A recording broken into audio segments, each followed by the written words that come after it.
ಗೃಹಲಕ್ಷ್ಮಿ ಯೋಜನೆ ಉದ್ಘಾಟನೆ ಕಾರ್ಯಕ್ರಮದ ಬಗ್ಗೆ ಸಚಿವೆ ಲಕ್ಷ್ಮಿ ಹೆಬ್ಬಾಳ್ಕರ್ ಅವರು ಕೂಡ ಮಾತನಾಡಿದ್ದಾರೆ. ನ್ಯೂಸ್ 18 ಜೊತೆ ಮಾತನಾಡಿದ್ರು. ನಾಳೆಯ ಸಮಾರಂಭಕ್ಕೆ ಹೇಗೆಲ್ಲ ಸಿದ್ಧತೆ ಆಗಿದೆ, ಎಷ್ಟು ಜನರಿಗೆ ಯೋಜನೆ ಸಿಗಲಿದೆ ಅನ್ನುವಂಥದ್ರ ಬಗ್ಗೆ ಮಾಹಿತಿಯನ್ನ ಕೊಟ್ಟಿದ್ದಾರೆ ಸಚಿವೆ ಲಕ್ಷ್ಮಿ ಹೆಬ್ಬಾಳ್ಕರ್ ಅವರು. ಅವರನ್ನು ನಮ್ಮ ಪ್ರತಿನಿಧಿ ತಿಮ್ಮೇಗೌಡ ಮಾತನಾಡಿಸಿದ್ದಾರೆ. ಏನು ಹೇಳಿದ್ರು ನೋಡೋಣ. ಗೃಹಲಕ್ಷ್ಮಿ ಯೋಜನೆಯ ಅನುಷ್ಠಾನ ಕಾರ್ಯಕ್ರಮಕ್ಕೆ ಕ್ಷಣಗಣನೆ ಆರಂಭವಾಗಿದೆ. ಬನ್ನಿ, ಈ ಸಂಬಂಧಕ್ಕೆ ನಮ್ಮ ಜೊತೆ ಮಾತನಾಡೋದಕ್ಕೆ ಮಹಿಳಾ ಮತ್ತು ಮಕ್ಕಳ ಕಲ್ಯಾಣ ಇಲಾಖೆ ಸಚಿವೆ ಲಕ್ಷ್ಮಿ ಹೆಬ್ಬಾಳ್ಕರ್ ಇದ್ದಾರೆ. ಮಾತಾಡ್ತೀನಿ ಮೇಡಮ್, ತಮ್ಮ ಮಹತ್ವದ ಕಾರ್ಯಕ್ರಮಕ್ಕೆ ಕ್ಷಣಗಣನೆ ಆರಂಭವಾಗಿದೆ. ಯಾವ ರೀತಿ ಸಿದ್ಧತೆ ನಡೆದಿದೆ? ಸಿದ್ಧತೆ ಚಾಮುಂಡೇಶ್ವರಿಯ ಆಶೀರ್ವಾದದಿಂದ ಇಡೀ ರಾಜ್ಯದಲ್ಲಿ ಒಂದು ವೈಭವೀಕರಣ ಸಿದ್ಧತೆ, ಹಬ್ಬದ ವಾತಾವರಣ. 1,10,00,000 ಕುಟುಂಬಗಳ ಮನೆ ಎದುರುಗಡೆ ರಂಗೋಲಿ ಹಾಕಿ ಗೃಹಲಕ್ಷ್ಮಿಯನ್ನ ಮನೆಗೆ ಆಹ್ವಾನ ಮಾಡುವಂತ ಒಂದು ಕಾರ್ಯಕ್ರಮ.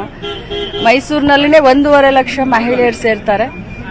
ಆದರೆ ಇಡೀ ರಾಜ್ಯದ ಮೂಲೆ ಮೂಲೆಯಿಂದ 50 ಲಕ್ಷಕ್ಕಿಂತ ಜಾಸ್ತಿ ಕುಟುಂಬದ ಯಜಮಾನಿಗಳು ಈ ಕಾರ್ಯಕ್ರಮವನ್ನ ಉದ್ಘಾಟನೆ ಮಾಡೋದಾಗ್ಲಿ, ಪಾರ್ಟಿಸಿಪೇಟ್ ಮಾಡೋದಾಗ್ಲಿ ಬಹಳ ವಿಭಿನ್ನವಾದಂತ ವಿಶೇಷವಾದಂತ ಕಾರ್ಯಕ್ರಮ. ಮೇಡಮ್, ನಾಳೆ ಎಷ್ಟು ಗಂಟೆ ಕಾರ್ಯಕ್ರಮ ಶುರುವಾಗುತ್ತೆ? ಮತ್ತೆ ನಾಳೆ ಎಷ್ಟು ಮಂದಿ ಮಹಿಳೆಯರಿಗೆ ಖಾತೆಗೆ ಹಣ ಜಮಾ ಆಗುತ್ತೆ? ನೋಡಿ, ಎಲ್ಲರಿಗೂ ಕೂಡ ಬ್ಯಾಂಕ್ ಮುಖಾಂತರ 1,10,00,000 ಜನ ಬ್ಯಾಂಕ್ ಮುಖಾಂತರ ಪ್ರತಿಯೊಬ್ಬರಿಗೂ ಕೂಡ ನಾಳೆನೆ ಹೋಗುತ್ತೆ. ನಾಳೆನೆ ಅವ್ರಿಗೆ ಮೆಸೇಜ್ ಬರುತ್ತೆ. ನಾಳೆಯಿಂದಾನೇ ಅವ್ರಿಗೆ ಅವರ ಖಾತೆಗೆ ದುಡ್ಡು ಶುರು ಆಗುತ್ತೆ. ಮೇಡಮ್, ಈ ಒಂದು ಕಾರ್ಯಕ್ರಮ ಸಂಸತ್ ಚುನಾವಣೆ ಮೇಡಮ್, ಸಂಸತ್ ಚುನಾವಣೆಗೆ ಗೆಲುವಿಗೆ ಮುನ್ನುಡಿ ಬರೆಯುತ್ತೆ ಅಂತ ಇದಿಷ್ಟು ಸಚಿವೆ ಹೆಬ್ಬಾಳ್ಕರ್ ಅವರ ನೇರ ನುಡಿಗಳು. ಕ್ಯಾಮರಾಮನ್ ಶಿವಪ್ಪ ಜೊತೆ ಹೆಬ್ಬಾಕ ತಿಮ್ಮೇಗೌಡ, ನ್ಯೂಸ್ 18 ಕನ್ನಡ, ಮೈಸೂರು.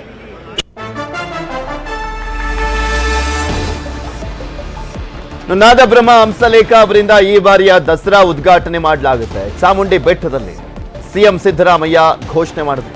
ಅಕ್ಟೋಬರ್ 15ರಂದು ದಸರಾ ಉದ್ಘಾಟಿಸಲಿದ್ದಾರೆ ಹಂಸಲೇಖ ಅವರು. ಹಂಸಲೇಖ ನಾಡಿನ ಹೆಮ್ಮೆಯ ಮಗ ಹಂಸಲೇಖ ಅವರಿಂದ ದಸರಾ ಉದ್ಘಾಟನೆ ಆಗ್ತಾರೆ. ನಾದಬ್ರಹ್ಮ ಹಂಸಲೇಖ ಅವರಿಂದ ಈ ಬಾರಿಯ ದಸರಾ ಉದ್ಘಾಟನೆಗೆ ಆಗುತ್ತೆ ಅನ್ನುವಂಥದ್ರ ಬಗ್ಗೆ, ದಸರಾ ಉದ್ಘಾಟನೆ ಆಗುತ್ತೆ ಹಂಸಲೇಖ ಅವರಿಂದ ಅಂತ ಮುಖ್ಯಮಂತ್ರಿಗಳು ಘೋಷಣೆ ಮಾಡಿದ್ರು. ಯಾರಿಂದ ಮಾಡಿಸ್ಬೇಕು ಅನ್ನುವಂಥ ನಿಟ್ಟಿನಲ್ಲಿ ಸಾಕಷ್ಟು ಚರ್ಚೆ ಆಗ್ತಾ ಇತ್ತು.